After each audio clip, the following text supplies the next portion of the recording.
우리 주님의 은혜와 평강이 우리 가운데 임하기를 바랍니다. 아멘. 답답하고 암담한 현실을 견디며 지내는 분들에게도 파란 하늘빛 고요함과 생기가 차오르기를 기원합니다. 생각해보면 삶은 시련의 연속입니다. 예기치 않는 일들이 일어나 우리의 삶의 평온을 뒤흔들곤 합니다. 평온하던 일상이 무너지고 따뜻했던 시선들이 차갑게 변하고 아무것도 할 수 없다는 무력감에 사로잡힐 때 익숙하던 세상이 돌려 낯설어지게 됩니다. 헬무트 틸리케의 신과 악마 사이라는 책에서 오늘을 사는 우리에게 때로는 하나님의 가면을 쓰고 나타나는 악마의 교활하고 선택한 눈을 분별해야 한다는 사실입니다. 이것은 하나님에 대한 나의 생각, 나와 나의 이성이 하나님을 만들고 있지는 않습니다. 하나님이 정말 하나님이라면 어떠해야 되는지를 나와 나의 이성이 하나님은 아마 이렇게 했을 거야, 하나님은 아마 이런 분일 거야 라고 우리가 조정하고 있지는 않습니까? 그분이 정말로 하나님이라면 돌로 빵을 만들 수 있을 거야. 그래서 아마 배고파 죽는 사람은 이 세상에 아무도 없을 거야. 그분이 정말 하나님이라면 성전 꼭대기에서 뛰어내려도 살뿐히 하나님을 받아주셔서 불의 사고로 다치거나 죽는 사람이 아무도 없을 거야. 그분이 정말 하나님이라면 우리 예수 그리스도와 그를 따르는 모든 사람이 이 세상에서 존경과 경배를 받을 거야. 그렇게 허구하게 십자가에서 무시당하고 조롱당하면서 죽지는 않을 거야. 그러면서 이 땅을 살아가는 우리들입니다. 이렇게 하나님께서 시험을 당하셨으니 우리도 시험 당하는 것은 너무나 당연합니다. 이런 시험장 안에서 우리는 하루하루를 살아갑니다. 그래서 이런 시험장 안에서 우리 한 사람 한 사람이 믿음 안에서 바로 선다는 것은 너무나 중요합니다. 한 사람의 신앙이나 영적 체험은 그 한 사람에게 국한되는 것이 아닙니다. 가정이나 사회, 더 나아가서 국가나 전 세계에 엄청난 영향을 미칩니다. 사도 바울은 다메섹 도상에서 주님을 만나고 어둠에서 빛의 눈을 뜨게 합니다. 그래서 사탄의 권세에서 하나님의로 돌아오는 이 변화된 사건이 얼마나 전 세계에 영향을 미쳤습니까? 베드로는 유대인으로서 자기는 특별하다는 이 선민의식을 내려놓고 부정하다고 모두가 끓이는 무드장이 집에 함께 유숙하게 됩니다. 오늘 사도행전 10장에서 소개되는 고넬로도 마찬가지입니다. 그는 대로마 제국의 장교라는 명예를 내려놓고 마음과 생각을 고쳐먹은 이 고넬로의 신앙은 그의 가정을 변화시켰습니다. 뿐만 아니라 그의 성령 체험은 기독교 역사에 큰 영향을 미쳤습니다. 우리가 오늘 말씀을 통해서 하나님이 마음과 생각을 고쳐먹는 우리에게 삶과 신앙에 주시는 교훈을 발견하고 우리가 그 교훈대로 따라 살아가는 귀한 복이 있기를 바랍니다. 그러면 고넬로는 어떤 사람인가? 그의 신앙은 어떠합니까? 우리 1절에 보면은 가이사라에 고넬로라 하는 사람이 있었는데 그는 이탈리아 부대라는 로마 군대의 백부장이었다. 가이사라는 뜻은 가이사의 성읍이라는 도시입니다. 팔레스타인 지중해 이란에 위치한 항구 도시로 예루살렘 북서쪽 한 105km, 그 다음에 요파에서 북쪽으로 한 48km에 위치한 도시입니다. 본래 이 가이사라는 스트라톤이라고 불렸는데 헤롯 왕 때 로마 황제 가이사가 아우구스 투스의 이름을 본따서 가이사라라고 불리게 되었습니다. 이 가이사라는 이름을 붙이게 된다 그러면 로마 황제의 이름을 그 도시에 붙이게 된다 그러면 두 가지 조건이 있었습니다. 우선 로마 황제의 유용에 맞는 그런 대규모 큰 도시인 나야 됩니다. 두 번째로는 그 도시의 가장 중간에 로마 황제의 신전이 자리 잡고 있습니다. 그렇지 않으면 가장 좋은 언덕 높은 곳에 로마 황제의 신전이 자리 잡고 있는 도시입니다. 그 당시 그 도시에 그 가이사라 성읍에 고넬로라 하는 이 이탈리아 부대라는 군대의 백부장이 있었습니다. 백부장은 100명의 부하를 거느리는 장교입니다. 다시 말해서 고넬로는 이탈리아라는 부대의 이름을 가진 로마 부대의 장교입니다. 우리가 2절을 한번 읽어보겠습니다. 2절입니다. 시작. 그가 갱건하여 온 지방과 더불어 하나님을 경외하여 백성을 많이 구제하고 하나님의 상상도 하나니. 그렇습니다. 이 고넬료라는 갱건한 사람이 고넬료는 참으로 갱건한 사람입니다. 그리고 온 지방과 더불어 하나님을 경외하고 백성을 많이 구제하고 하나님께 기도한 사람이었다. 이 표현이 참 매우 놀랍지 않습니까? 특히 그가 로마의 장교입니다. 로마의 장교입니다. 당시 로마가 유대를 지배하고 있었습니다. 한번 생각해 보십시오. 점령국의 장교가 피점령국의 신을 섬긴다는 것은 이것은요 너무나 특이한 일입니다. 특이한 것 중에서도 특별한 일입니다.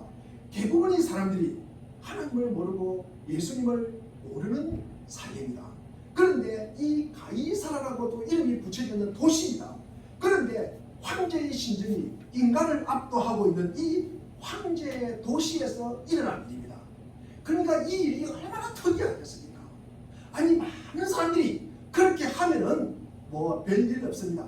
그러나 어떤 분위기, 상황, 여건 그리고 그의 출신 그렇게 할 상황이 아닙니다. 이 고넬료는 군대의 장교라 그러면은 강함을 추구하지 않습니까? 그러니까 경건합니다. 그가 뭐 구제를 한다. 이것은 거리가 멀다. 이런 점을 생각하면 우리가 고넬료가 경건하다.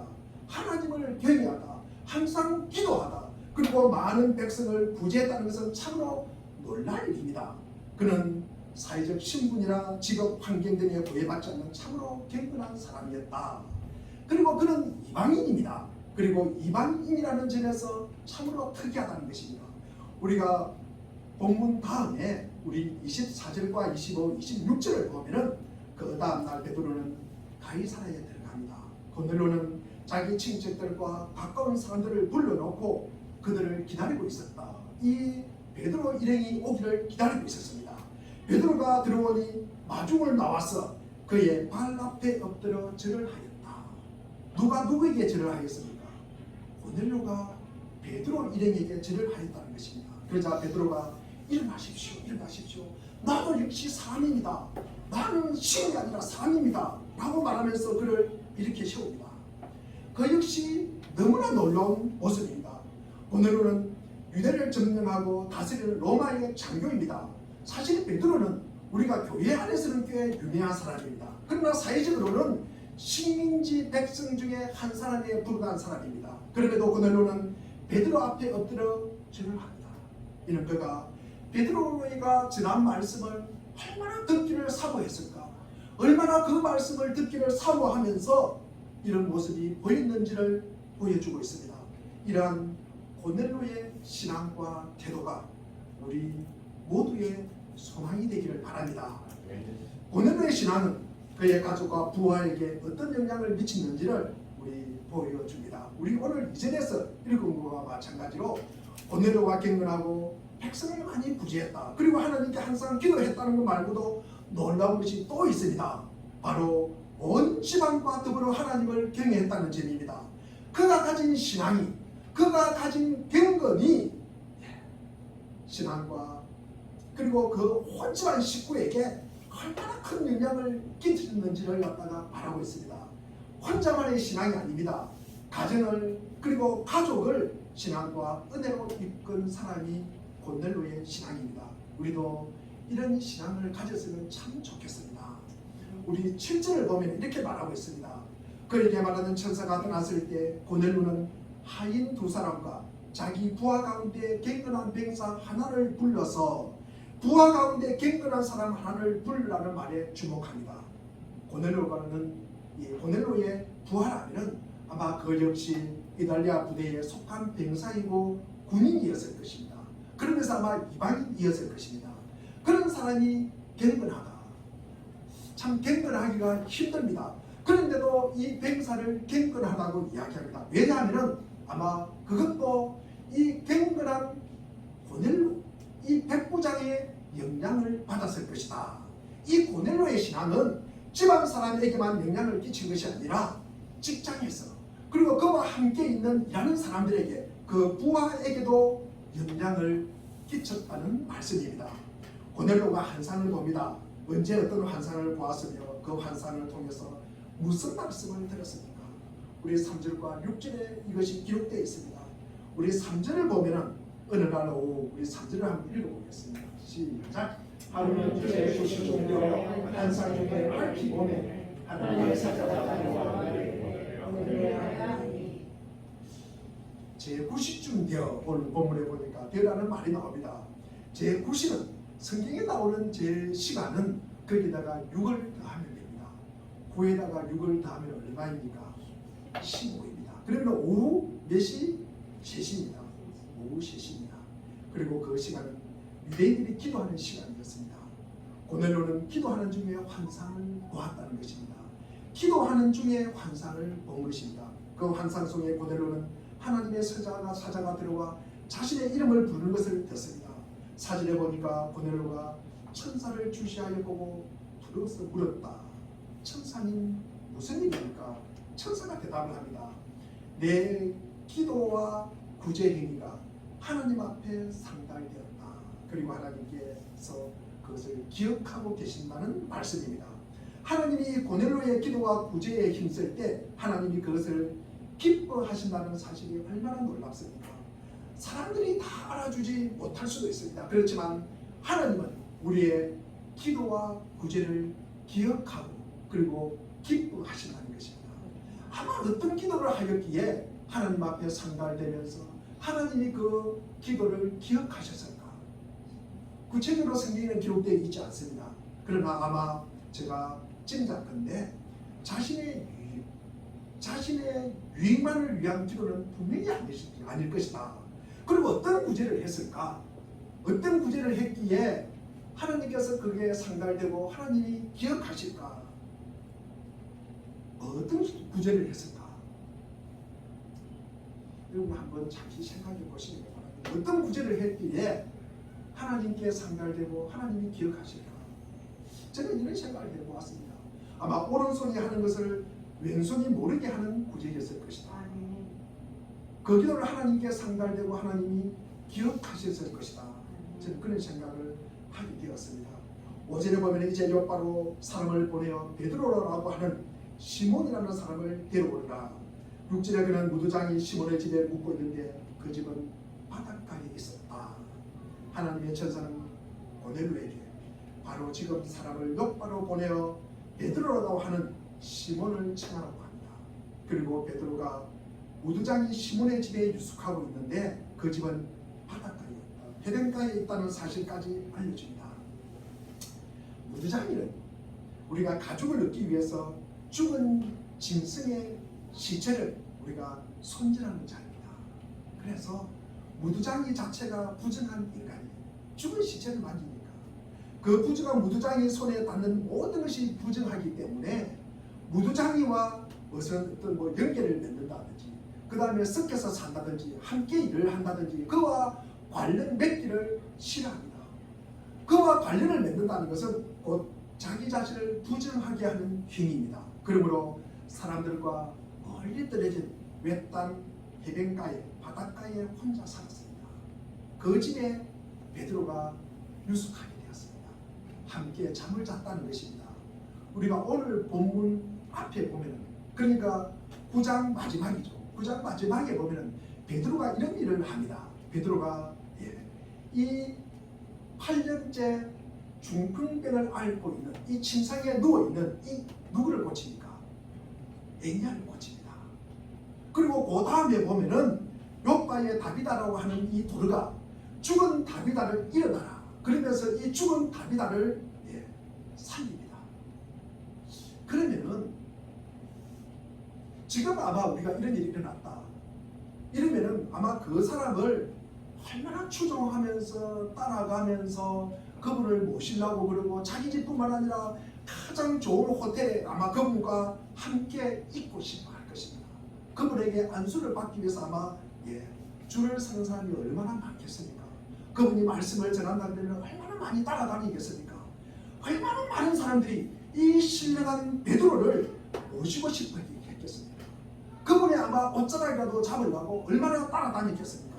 그런데도 사도행전 9장 43절과 사도행전 10장 6절에 베드로가 무두장의 집에 머물렀다라고 성경은 기록하고 있습니다. 무두장이를 부정하게 간주하여 인간이야로 취급하는 것은 유대인들의 그릇된 관점일 뿐만 아니라 무두장이를 싫어하면서 그의 손으로 만든 이 가죽 제품을 또 좋아한단 말이죠. 이런 이율배반적인 유대인들입니다.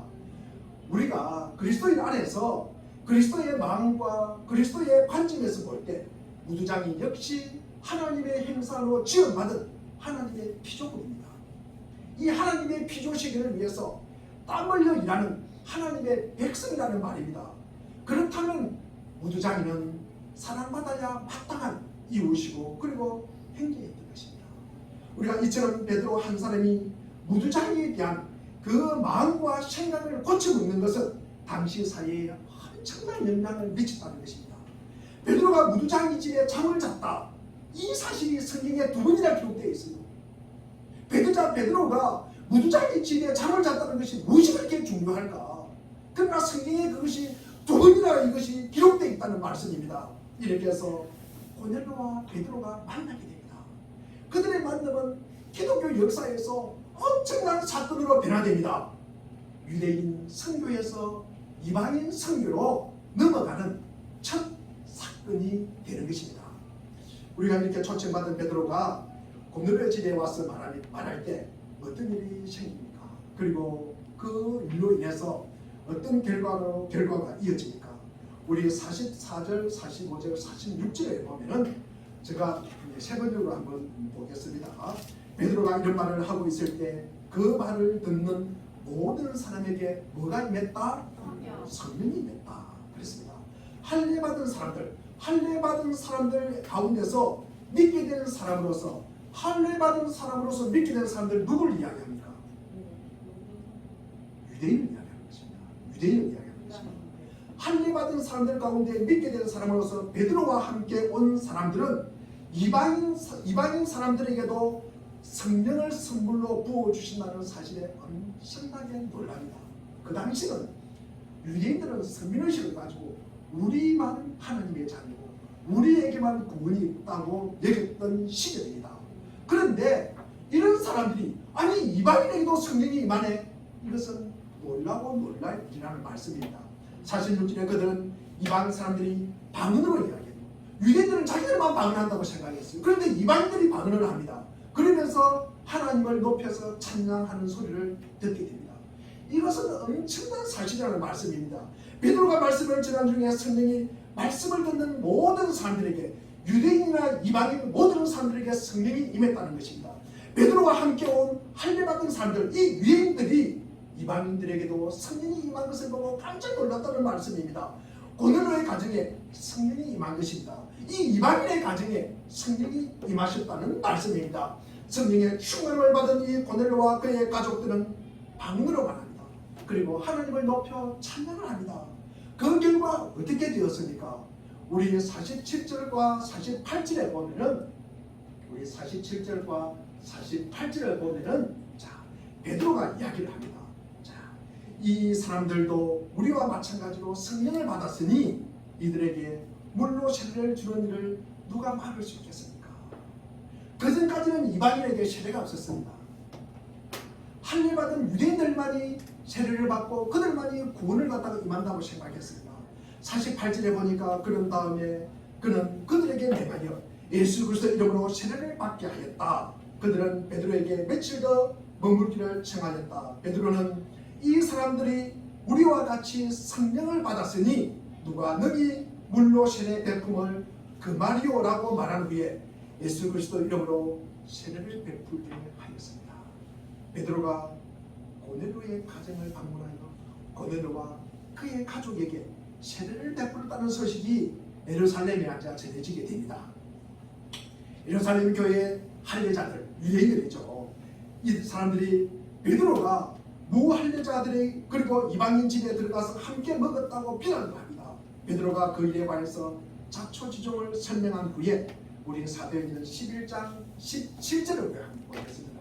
11장 17절입니다. 시작. 그러자 하나님이 우리가 주 예수 그리스도를 믿을게 주신 것과 같은 선물을 그들에게 주셨으니 내가 누구에게 하나님을 능히 받겠느냐. 하나님이 그들에게 이방인에게 성령을 주었어요. 하나님이 주셨는데 베드로가 무엇을 어떻게 그걸 막을 수 있습니까? 베드로가 전혀 막을 수가 없다는 말씀입니다. 그러면서 베드로가 그렇게 말했을 때 예루살렘 교회가 보인 반응이 18절입니다. 우리 사도행전 11장 18절을 한번 읽어보겠습니다. 시작. 그들이 이 말을 듣고 잠잠하여 하나님께 영광을 돌리되 그러면 하나님께서 이방인에게도 생명을 얻는 은혜를 주셨다 하니라. 아멘. 제가 세 번역을 한번 읽어보겠습니다. 이 말을 듣고 그들은 잠잠하였다. 그들은 하나님께 영광을 돌리고 이제 하나님께서는 이방인 사람에게도 회개하여 생명에 이르는 길을 내려주셨다. 그들에게 구원을 내려주셨다는 말씀입니다. 이 말씀은 굉장히 중요한 말씀입니다. 왜냐하면 이방인도 믿고 그도 구원을 받을 수 있다는 것입니다. 이 사실을 예루살렘 교회가 인정을 하셨다는 것입니다. 사원을 이렇게 이끌고 가시고자 하나님은 예루살렘 교회의 지도자 베드로를 사용하였던 것입니다. 이런 결과가 빚어졌기 때문에 이후에 이 바울의 이방인 선교가 가능할 수 있었던 것입니다. 우리 고넬로 사건이 없었다면 아마 바울의 이방인 선교는 아마 불가능했을 것이다. 우리 갈라디아서 2장 8절에 보면은 할례자의 사도는 누구라고 합니까? 베드로. 그 다음에 이방인의 사도는 누구라고 합니까? 사도 바울이라고 합니다. 우리가 사도 바울이 이방인의 사도라고 하는데 이 이방인에게 복음을 전하기 전에 그 이방인에게 복음을 전한 시초가 이 고넬로 사건이라는 것입니다. 그러니까 이 사건이 얼마나 중요합니까? 고넬로는 이방인 선교가 이루어지도록 또 예루살렘 교회가 이방인의 구원을 인정하도록 하나님을 사용하신 통로입니다. 이 이방인 선교의 최초의 사건에 베드로가 그 중심에 있었다는 거예요. 베드로가 그 개입하고 있었다는 말씀입니다. 그러니까 이 베드로가 얼마나 중요한 일을 하셨습니까? 얼마나 영광스러운 일입니까? 하나님이 경건한 믿음을 가진 이 사람을 얼마나 귀하게 사용하는지를 우리가 우리에게 보여주는 참 값진 사례가 될 수 있습니다. 아마 우리가 여기 있는 분들도 믿음의 가정에 내가 아마 최초로 아마 이 가정에 내가 믿음을 가졌다. 내가 이 가정에 이 가문에 그리고 어디에 내가 최초로 믿음을 가졌다. 이것은 하나님이 베드로처럼 사용하는 게 고넬로처럼 사용하는 게 그만큼 중요한 일입니다. 그만큼 값진 일입니다. 사실 이 일로 통해서 우리에게까지 복음이 전하게 되었습니다. 그래서 우리가 이 자리에 지금 앉아 있는 것입니다. 이것을 우리에게 한번 적용해 보면은 우리도 직장이나 사회에서 만나는 사람들에게 선한 영향을 끼치는 우리 신앙인이 되어야 한다는 말씀입니다. 자기 홀로 경건한 사람보다는 가족에게 선한 믿음의 영향을 끼치는 사람이 하나님께서 더 좋아하시고 더 기뻐하신다는 것입니다. 내 혼자 잘 믿는 것보다 내 주위에 내 이웃에게 내 가족에게 그리고 내 친척들에게 내 직장 동료들에게 함께 믿음의 삶을 살아가는 것이 하나님이 너무 좋아하신다는 말씀입니다. 그러면서 하나님이 너무 기뻐하시고 기억하신다는 말씀입니다.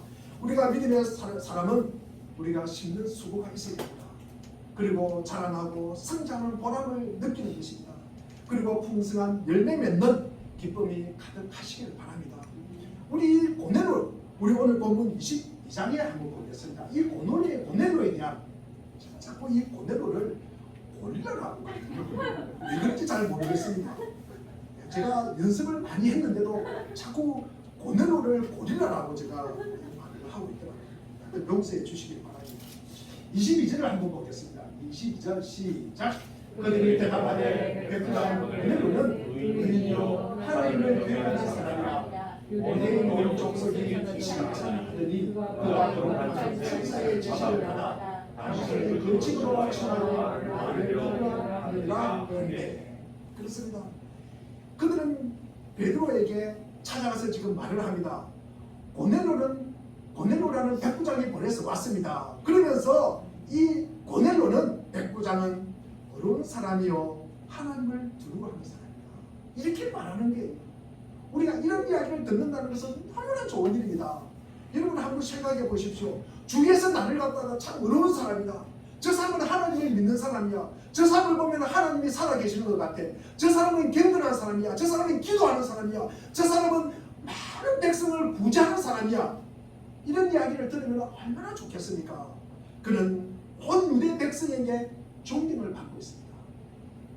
그는 사람을 보내어 당신을 집으로 모셔다가, 당신이 누굽니까? 이 베드로를 집으로 모셔다가 말씀을 들으라는 지시를 천사로부터 받은 사람이다.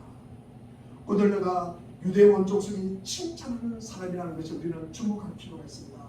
고넬료의 인격, 그리고 그 신앙, 그리고 그의 구제, 그리고 로마의 지배를 받고 있는 이 유대 사람들이, 이 사람들이 이 자기를 지배하는 이 장교, 이 백부장 고넬료를 갖다가 칭찬할 정도니까 얼마나 놀랍습니까?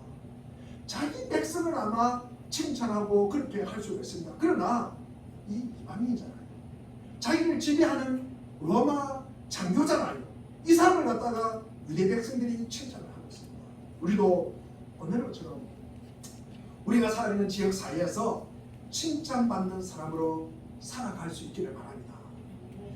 특히 나를 가장 잘 아는 사람이 누구입니까? 그렇죠. 나를 가장 잘 아는 사람은요, 가족입니다. 가족에게 칭찬받기를 바랍니다. 저를 가장 잘 아는 사람은 아마 저의 아내일 것입니다. 아내에게 칭찬받기를 바랍니다. 남편에게 칭찬받기를 바랍니다. 자녀들에게 칭찬받기를 바랍니다. 우리 형제들만들에게 칭찬을 받고 자매들에게 칭찬을 받고 그리고 친척들에게 우리가 칭찬을 받기를 바랍니다. 우리가 가끔 보는 사람들은 썩일 수도 있어요. 가면 쓸 수도 있습니다. 그러나 함께 거주하는 공간에서 모든 것을 다 아는 사람에게, 함께 일하는 사람에게 그 인격이 바로 드러납니다. 우리가 그 사람이 어떤지를 알고 싶으면 같이 사는 사람에게 물어보면 정확합니다. 우리 오늘 본문 2절에도 그리고 7절에도 그리고 27절에도 보았듯이 우리는 온 집안 가족들에게 그리고 직장과 사회에서 선한 영향을 끼치는 한결같은 그리스도인으로 우리가 살아가시기를 바랍니다. 특별히 이 사건은 복음이 예루살렘 그리고 사마리아 성과 그 주변 가이사라 그리고 갈릴리 북부 시리아로 하는 흐름 속에 있습니다. 하지만 이런 흐름이 단순한 흐름이 아닙니다. 지금까지 복음은 유대 지역 안에서만 있었습니다. 사도행전은 우리가 잘 아는 1장 8절을 보면 오직 성령이 너희에게 임하시며 너희가 권능을 받고 예루살렘과 온 유대와 사마리아와 땅 끝까지 이르러 내 증인이 되리라 하시니라. 예루살렘에서 시작하였고 온 유대를 거쳐서 사도행전 8장에서 빌립을 통하여 사마리아까지 복음이 전합니다. 마침내 이제는 땅 끝까지 가야 합니다. 그런데 그 시작이 어디부터입니까? 그 시작이 어디부터입니까? 그 시작이 나로부터라는 것입니다. 우리 한번 따라하겠습니다. 그 시작은 나로부터입니다. 나의 마음과 생각을 고쳐놓는 것으로부터 출발하는 것입니다. 그리고 나와 가까이 있는 사람으로부터 이 복음이 시작이 되는 것입니다. 여기서 유대인과 이방인들이 가로막힌 그 부분이 붕괴가 됩니다. 흐트러집니다. 그것이 파괴가 됩니다. 복음이 이방인 지역으로 넘어가는 것입니다. 고넬료 사건이 그 첫 번째 사례라는 것입니다. 우리는 미리 우리의 삶의 한계를 정하고 살아가지는 않습니다. 저 사람은 아마 믿음의 사람일 거야. 저 사람은 아마 내가 복음을 전하면 믿을 거야. 저 사람은 아마 1000번 만번 전해도 아마 저 사람은 교회 다닐 사람이 아니야. 우리가 미리 정하고 있지는 않습니까? 왜 그럴까? 왜 그럴까? 제 자신은 곰곰이 생각해 보았습니다. 왜 그럴까? 나 중심으로 생각했어요.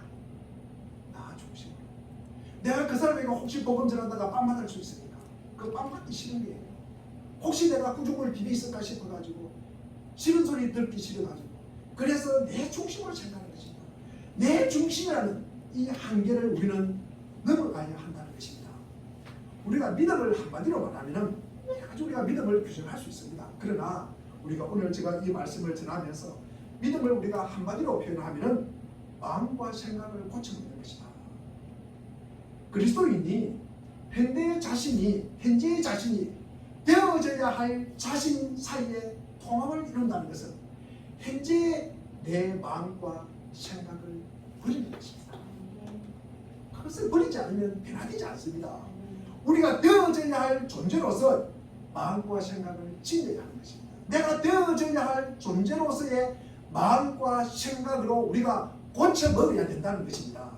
우리가 다시 말해서 예수 그리스도 안에서 이미 하나님의 자녀다, 그리고 그리스도인다운 사람으로 마음과 생각을 고쳐 잡사야 하는 것입니다. 그러므로 우리가 주님을 믿는다는 것은 주님의 말씀 안에서 우리가 마음과 생각을 전혀 우리가 고쳐 먹으려고 생각하지 않는다면 그 사람은 하나님의 자녀가 되었다는 사실을 믿지 않는 것입니다. 그건 가짜입니다. 우리가 그것을 전혀 인식하지 못합니다. 내가 하나님의 자녀다, 전혀 그것을 모릅니다. 그런 마음으로 우리가 10년, 30년, 100년을 교회 다니도 같습니다. 변하지 않습니다. 우리가 마음과 생각을 고쳐 먹기에 우리에게 구원이 임하고 하나님의 자녀가 된 것 아닙니다. 우리가 예수 그리스도 안에서 이미 얻은 하나님의 자녀가 되었기에 우리가 그에 걸맞는 마음과 생각을 갖고 우리가 살아가는 것입니다. 바꾸어 말하면은 우리가 그리스도인이 마음과 생각을 고쳐 먹는 것은 그것이 구원의 조건이 아니라 우리가 주님의 은혜 속에서 거저 주신 우리 주님의 은혜에 우리가 감격하여서 그 반응으로 우리가 살아가는 것입니다. 우리가 하나님의 사랑을 받은 자들입니다. 예수 그리스도의 십자가 안에서 우리가 우리의 죄값을 우리 주님께서 십자가에 피 흘려 돌아가셨습니다. 그래서 우리의 죄가 용서되고 그리고 하나님의 자녀가 되고 구원받은 자로서 우리가 늘 감격하며 살아가는 것입니다. 그러면서 우리가 하나님을 경외하고 우리가 이웃을 구제하고 우리가 하나님께 기도하면서 우리가 경건하게 사는 것입니다. 중요한 사실은 우리 한 사람이 마음과 생각을 고쳐 먹는 것은 그 당사자 한 사람으로서 끝나는 것이 아닙니다. 그 한 사람이 변함으로써 그 사회가 변하는 거예요. 그 한 사람을 통해서 그 가족이 변하는 것입니다. 그 한 사람을 통해서 그 지역이 변하는 것입니다. 그 한 사람을 통해서 그 국가와 민족이 다시 살아나는 것입니다. 우리는 마음과 생각을 고쳐 먹어야 하는 것입니다. 인간이 얼마나 이기적이고 자기중심적입니까? 인간이 얼마나 이기적이고 자기중심적입니까? 우리가 주님을 믿는다고 하면서 우리가 주님의 능력과 말씀보다 자기 자신을 더 신뢰하는 사람은 절대로 자신의 마음과 생각을 고칠 수 없습니다. 복음은 누구에게나 흘러갑니다. 복음이란 하나님의 다스림을 받는 거예요. 이사에서 나오는 좋은 소식이 무엇입니까? 하나님의 통치입니다. 하나님의 다스림은 온 우주에 미칩니다. 내 혼자만 미치는 것이 아닙니다. 우리가 이를 받아들이느냐 안 받아들이느냐는 자유입니다. 그러나 분명한 것은 창세전부터 하나님께서 이 땅을 만드시고 이 땅의 피조물을 다스리고 계신다는 사실입니다. 우리도 믿음으로 경건하게 살면은 하나님이 어떤 식으로든지 우리를 고넬로처럼 값지게 사용하실 것이 분명합니다. 경건하다. 우리가 세마보이라고 부릅니다. 앞에서 물러나다. 우리가 움츠리라는 뜻입니다. 상대방에 대한 존경심을 표시하는 것입니다. 매우 존중하다, 예배하다는 뜻이 포함되어 있습니다. 부모님이나 하나님 앞에서 사람이 의식적으로 취하는 태도를 말합니다. 하나님 앞에서 나 자신의 미약함을 인정하는 것이 경건의 시작입니다. 내가 잘났으면 우리가 하나님 앞에 예배할 필요 없습니다. 그분에게 기도할 이유가 없습니다. 그분에게 예배할 이유가 없습니다. 누구나 믿음의 그리스도인들은 경건하셔야 합니다. 우리 장로의 신학대학 교훈이 경건과 학문입니다. 이것이 제가 바라는 목회의 방향입니다. 경건은 하나님께서 기도하고 예배도 잘하지만 가정생활뿐만 아니라 경제생활 그리고 물질생활, 직장생활까지입니다. 하나 우리의 삶 전부를 포함하는 것입니다. 경건은 신비로운 것을 말하는 것이 아닙니다. 행함을 떠난 경건은 아닙니다. 그리고 경건이라는 말에는 행함까지 그리고 그 삶까지 포함되는 것입니다. 기도를 많이 한다고 해서 우리가 경건하다고 말하지 않습니다. 우리가 경건이란 우리가 실생활뿐만 아니라 우리가 영적인 생활까지 합칠 개념입니다. 경건은 하나님을 두려워하는 동시에 하나님이 있는 생활을 우리가 경건이라고 말하는 것입니다. 그러므로 우리도 오늘처럼 경건하여서 하나님을 경외하고 그리고 구제하고 기도에 힘쓰고 가족뿐만 아니라 직장과 사회에 만나는 모든 사람에게 우리가 선한 영향을 끼치는 믿음의 삶을 살아가는 우리 귀한 울대 동산교회 우리 교우님들이 되시기를 주님의 이름으로 축원드립니다.